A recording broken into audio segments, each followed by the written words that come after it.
crank, no start, 09 328i. A couple days ago you tried to start the car and it didn't work on the first button, but then you pressed it again and it worked for a little bit, and now it's just push it, absolutely nothing's happening. We confirmed it. Sounds like a starter replacement, so we're gonna do a down and dirty on how to get the starter ripped out of here without fully removing the intake manifold. These come out. This sensor gets unclipped. And 2 more screws here.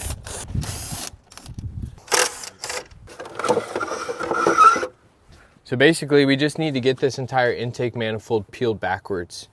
And so we're gonna start taking stuff apart, get this ball out of the way, and then just sort of work from here and work our way back. But it's really not as daunting and as gnarly as you would think. So I'll pull this out next, because it's easy to spend big money on tools. So right now, really all we have is just the beauty covers off, you know. I call it the microfilter assembly because that's what the cabin air filter is called on these cars, is a microfilter.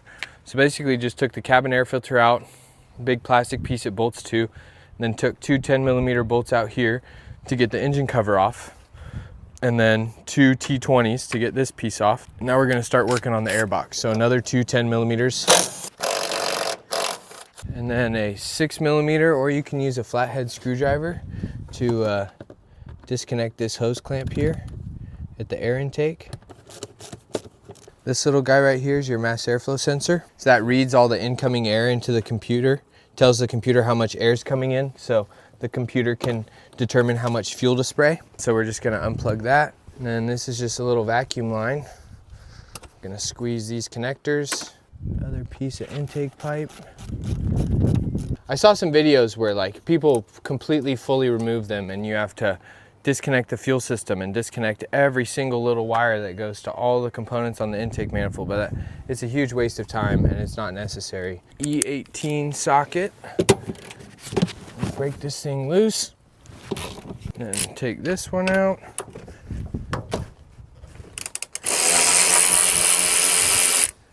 Yeah, it makes life easy. Basically, we'll be taking out this hardware all along here.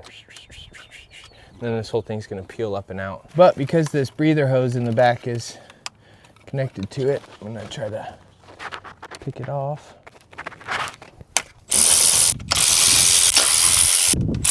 Hopefully it'll help some people.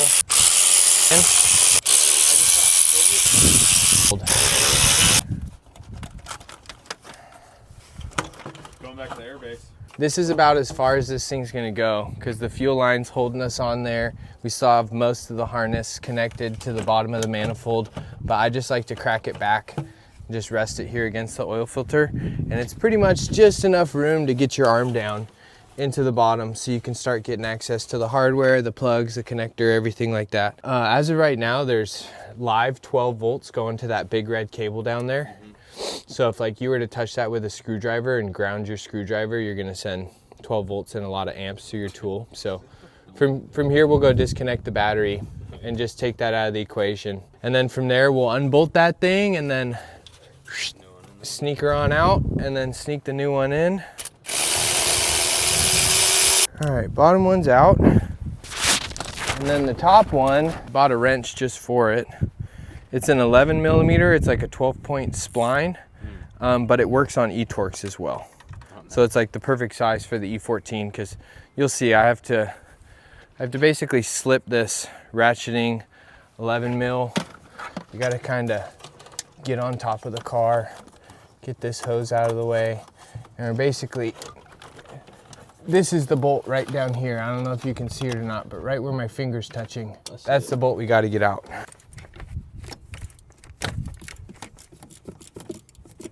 There we go. It's because the starter fell down a little bit and was applying pressure.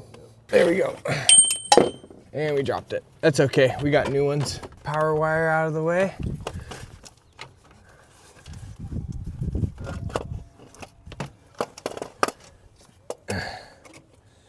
There we go. Yeah.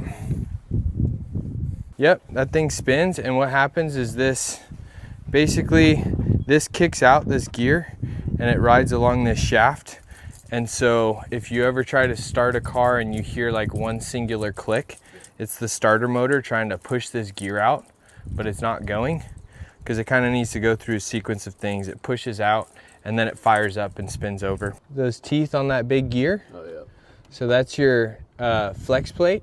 On manual transmission cars, it's a flywheel because it has a clutch involved with it. But basically that little gear just kicks out, grabs those teeth, and then spins the entire motor over by that big gear that's on the back side of the engine, and that's basically sandwiched between the engine and the transmission. And the same concept applies for every car, you know, your old Toyota, Honda, that car, everything but that Tesla. New starter can go back in.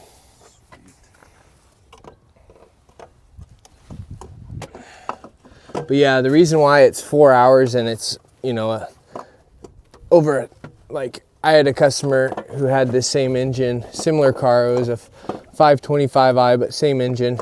And he took really good care of his car and had it towed into us one day, and the starter went out, and we were like, yeah, starter's out, you know. And, you know, we would buy them brand new for $250, charge the customer $500, and then it's 4 hours of book time times $175 an hour for our labor rate.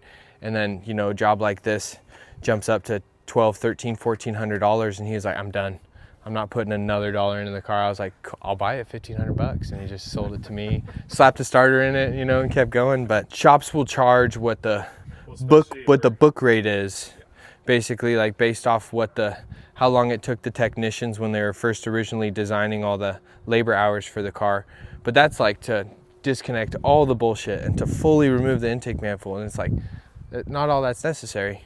You don't need to go through all those steps. Sage, sit a little over 2. Yeah, I thought she was gonna grow a little bigger, but she just turned into this little pocket pit lapdog. She's good though. She doesn't bark. She's happy. She doesn't bite. She just likes to hang with people. You guys get them? But before we put this back down, we're gonna swap out these gaskets. So these are just intake manifold gaskets.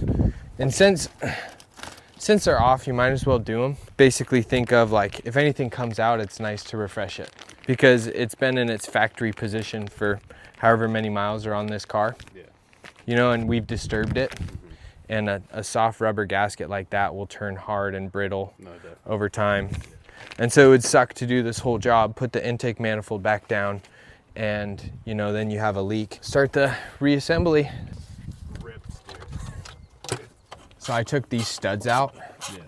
This intake manifold has 3 bolts, 1, 2, 3, and then 3 studs, 1, 2, 3, and then another bolt in the back.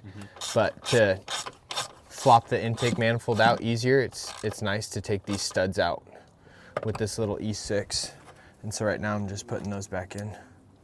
11 millimeter nuts. All the hardware for the whole manifold is all 11 millimeter. And it's like the only place you'll see 11 millimeter. And then stuff like this, I just like to tighten inside to outside. Just do everything equal and opposite. If you ever have to take this off, it's got a little notch there. And it's got a little notch here on the throttle body.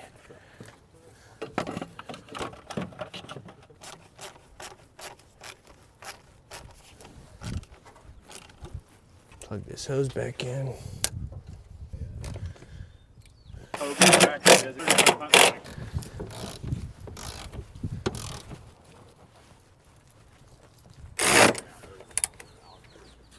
Going through, making sure I didn't forget anything. Power's tight, plugs in, manifold's back tight, oil pressure, oxygen sensors, mass airflow sensor. Just making sure we didn't leave any sensors unplugged too. That'll throw any check engine lights. Yeah. And then let's throw the battery post back on, give it a start.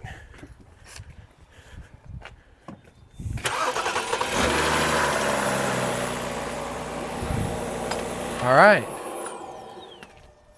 Yeah, try it again.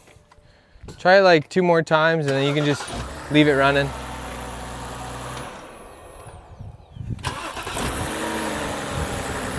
All right.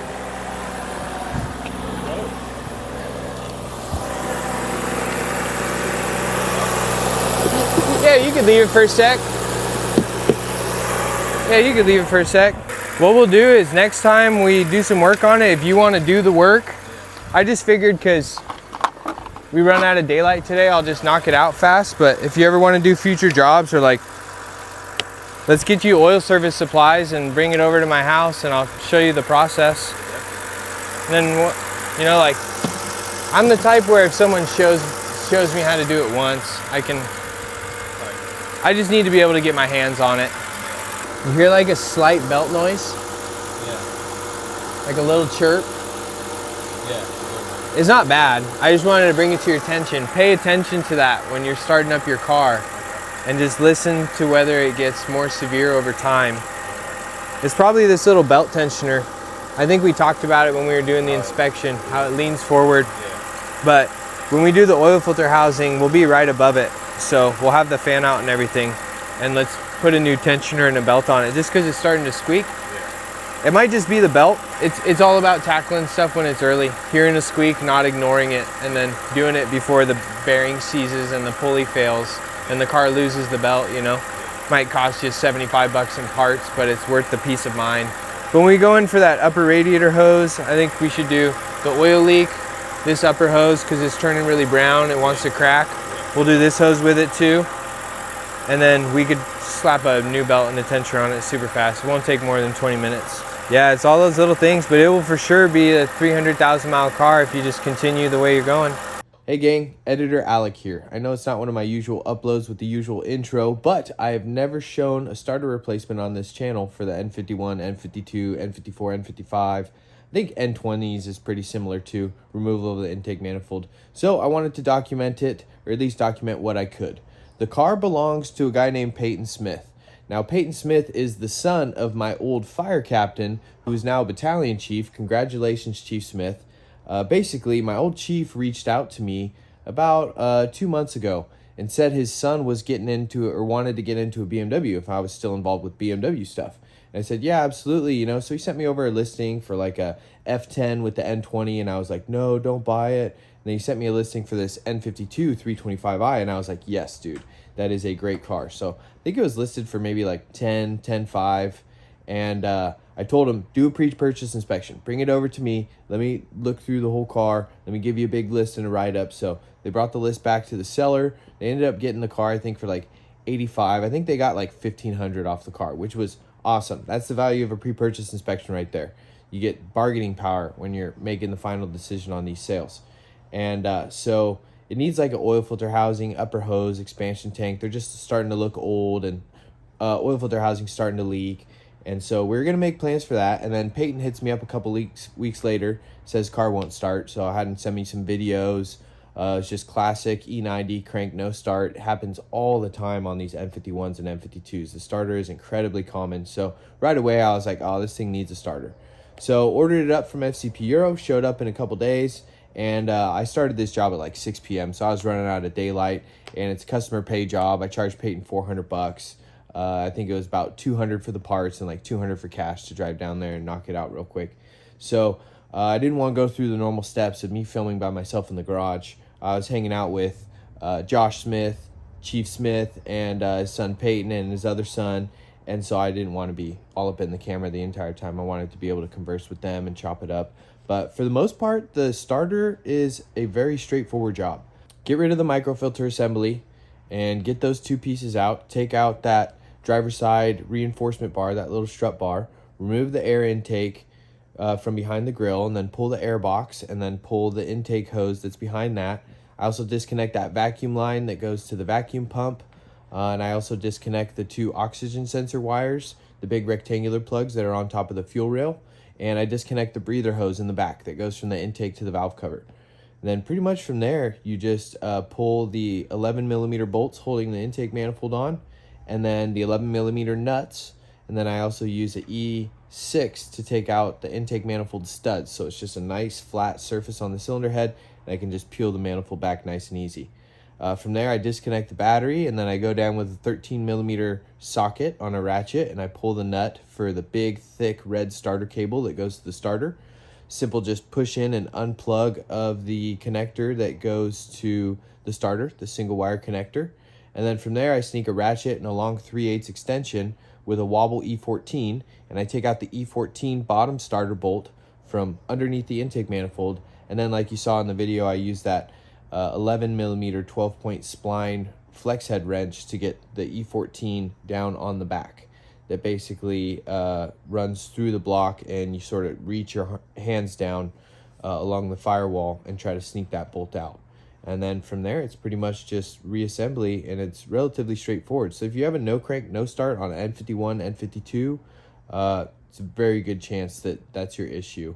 Of course, you can check for 12 volts going to the big power wire, and then when you cycle the key, you could back probe or pierce the single wire connector going to the starter and check for 12 volts when you press the ignition switch. And if you have both of those things, then it's a confirmed failed starter. So relatively straightforward job. I know I didn't cover all the angles and all the little tips and tricks, but I hope that this is helpful. Maybe a little bit of explanation here at the tail end might help you guys too. One of my favorite tools for this job is a magnetic 11 millimeter socket, because taking out those intake manifold bolts and nuts, it's very easy to drop them, especially when you're putting them back on. Now you can use like a piece of adhesive and shove it inside your socket, or like rip off a piece of plastic bag or Ziploc bag and then shove that around the bolt and stuff too. But buying an 11 millimeter magnetic socket, 1/4 inch, is very beneficial on this job. I love using it for intake manifolds and for fuel injector bolts. It's usually the only two places you find 11s. But it's super helpful. So I'll link one in the description of the video. I'll also link the N51, N52 starter kit that I used from FC Puro on this video too. It comes with new bolts. I didn't torque them to spec because I just got them tight. You could torque them to spec, but good luck getting an electronic torque wrench that does angle torque down in there. It's a bit of a squeeze. But yeah, 11 millimeter wrench is pretty much 11 millimeter magnetic socket is the real cheat code. And the FC Puro kit came with new intake manifold gaskets too, which is a nice bonus. Those N51, N52 intake gaskets are really hardy. They stay soft for a really long time, so you don't really have to replace them if you're super tight on cash. But if you buy the kit, lifetime warranty, new gaskets, new bolts, it's got everything you need, and so makes life easy. Anyways, I think that's about it for this one. Drop any comments down below if you got any other additional questions on it. Starter's pretty straightforward. Don't be afraid of it because of all the other videos and information you see out there. Like, I really didn't do much, guys. I didn't even pull the throttle body. You just pull the airbox, intake hose, breather, all the stuff I mentioned. And if you peel the studs off for the intake manifold, the thing just slides out of place and you can just sneak your hand down, and you do not have to pull the intake manifold completely out. I don't think I've ever pulled the intake manifold completely out for one of these jobs. And if I do it really fast, like I used to time myself, I could have the starters out in less than 15 minutes if I'm really, really cooking and getting after it and have all my tools close by. It's really not too bad. You can do it. I believe in you. I hope you enjoyed it. I hope you learned something new. And as always, folks, I'll see you on my next day off. Cheers. Oh, wait. You guys probably want to see Sage. What's up, puppy? What's up? Gotta give you some Sage. You didn't see any Sage? Wow, wow, wow. Come here. Come here. Give me a flop. Flop. Yeah, give me a flop. Give me a flop.